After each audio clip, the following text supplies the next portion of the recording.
When you wish upon a star, do you ever dream of spending the night in a castle? If that's the wish your heart makes, then pack your glass slippers. You could win a night's stay in the Cinderella Castle Suite at Walt Disney World Resort in Orlando, Florida. It's a big deal, because the suite is usually available by invitation only, according to Travel + Leisure.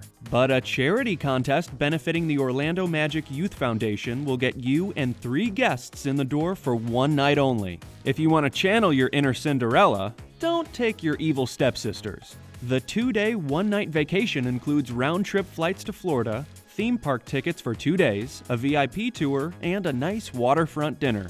It truly is a trip fit for royalty. To enter, donations to the foundation start at $10, allowing you to enter 100 times, and the winner will be announced around the end of May. This could be the one hotel suite on Earth where you won't mind if the place has mice.